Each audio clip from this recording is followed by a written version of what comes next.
السلام عليكم، معكم إيهاب من قناة كتكوت في البيت. النهاردة هنتكلم عن البط السوداني وتكاثر البط السوداني. طبعا كلنا عارفين ان البط السوداني بيتكاثر طبيعي ومن افضل السلالة اللي بتديك انتاج في التكاثر. طبعا عارفين ان البطة بتبيض لها بيضة كل يوم. مدة دورة بيضها من 8 بيضات ل 15 بيضة، على حسب رزقك وعلى حسب سن البطة معاك. لكل 3 بطات معاهم ذكر واحد، ذكر مع 3 بطات او 5 بطات، ما تكترش عن 5 بطات. عش واحد لكل بطة، كل بطة لها العش بتاعها.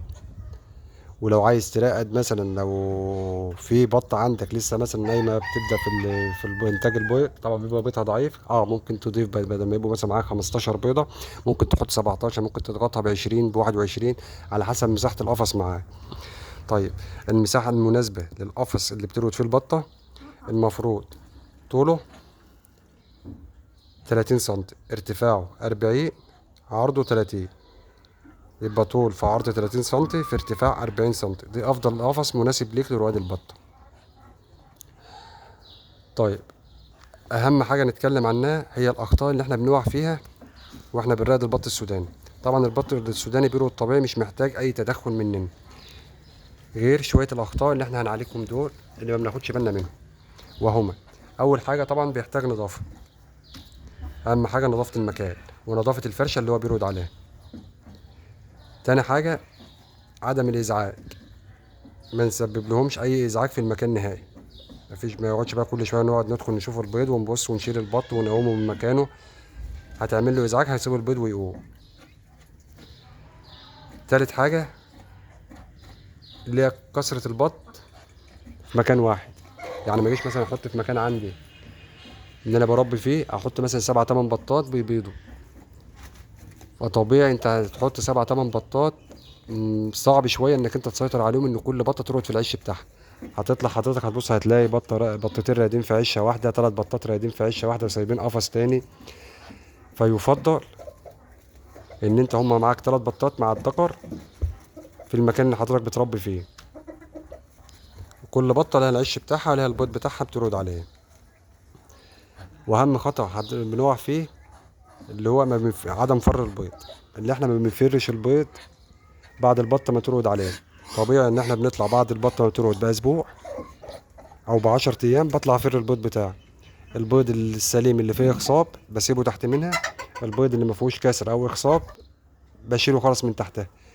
لان انا لو سبته، هو البط عنده حاجه طبيعيه كده، هو لوحده بيعرف البيض بتاعه اللي فيه اخصاب من اللي ما فيهوش. فالبيض اللي ما فيهوش اخصاب هو بالتالي بياكله. لان بعض مننا ساعات اوقات بيطلع بيبص بيلاقي البيض بتاعه متاكل، او بيلاقي البيض ناقص، فبالتالي البطه بتاكله لان ما فيهوش اخصاب. طب بتاكله بعد 10 ايام ولا 15 يوم، بتبص بتلاقي البيض ممكن يسبب لها ميكروبات او بكتيريا، لان بيكون البيض خلاص سخن تحت منها ففسد معاك، فممكن يسبب لها بكتيريا او امراض، واحنا في غنى عنها.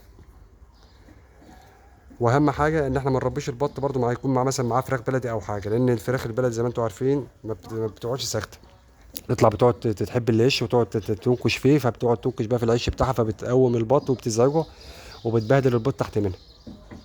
فيبقى البط اللي هنرقده يبقى لوحده خالص في مكان هادئ مع نفسه، يرقد في القفص بتاعه. ما تجيش جنبه خالص غير بعد اسبوع و10 ايام تفر بيضك، اللي فيه اخصاب وسليم تسيبه، اللي ما فيهوش حضرتك بتشيله. البطه بترقد تقريبا من حوالي 28 يوم معاك لحد 35 يوم، على حسب درجة حرارة الجو والرطوبة في الجو. فمش شرط ان البيض كله يكون فيه خصاف، فلازم افره، لان مش طبيعي ان لازم تلاقي فيه واحدة طالعة معاك كده، يعني فلتة كده ما فيهاش اخصاب بتاع 2 3، فبتفرهم بحيث ان انت تستفاد لو عايز تزود بيض او حاجة، وفي نفس الوقت انك تحافظ على البطة بتاعتك. بعد ما بيطلع البط بتاعنا طبعا الصغير، بنسيبه تحت من امه حوالي مثلا اسبوع او 3 ايام. لو حضرتك عايز مفيش مشكله، عايز تنقله بعد 3 ايام المكان عندك مش مناسب، عايز تنقله من تحت منها، تسيبه تحت منها 3 ايام. هو 3 ايام ما بياكلش اي حاجه خالص، بيتغذى بس على الكيس المح اللي طالع من البيضه بتاعته. بعد كده باخده بستقبله على محلول جفاف اول يوم وفيتامينات.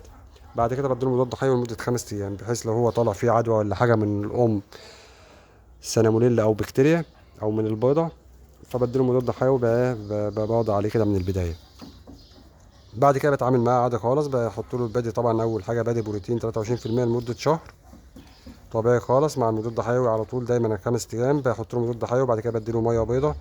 بعد كده لو عند حضرتك مضاد سموم ولا حاجه بتحط له، مفيش مشكله مفيش، والبط كويس قدامك مفيش اي حاجه خالص، بعد عمر شهر بحط له جرعه مضاد حيوي تاني. فاهم حاجه عند المضاد الحيوي، بحيث لو هو طلع باي عدوى ولا حاجه من الام اكون انا مسيطر عليها واخد بالي منها. وطبعا بتابع مع البراز بتاعه ولونه، بحيث لو في اي تغيير ولا في اي حاجه بلحقه من بدري. بعد شهر طبعا بوكله بادي خشن لمده شهر.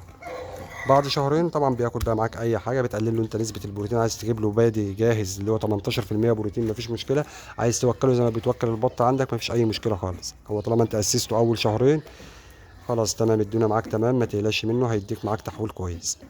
واحنا عارفين البط اي حاجه بياكلها مفيش اي مشكله، فهو موفر معاك في الاكل، لكن اول شهرين بياكل معاك كتير. فدي اهم حاجه اخطاء بس ما ناخد بالنا منها، اللي هي لما نيجي نرقط البط السوداني، ان البط السوداني طب هو بيرقط طبيعي لوحده، ومن افضل السلالات اللي بتتكاثر طبيعي وبترقط طبيعي. بس ناخد بالنا من الخمس ست حاجات اللي قلت لحضراتكم عليها، وان شاء الله بتطلع معانا سلاله كويسه باذن الله. فلو عجبكم الفيديو اشتركوا في القناه، وما تنسوش تفعلوا الجرس. معاكم قناه كتكوت في البيت، ولو في حد عنده اي تجربه مع تكاثر البط السوداني يا ريت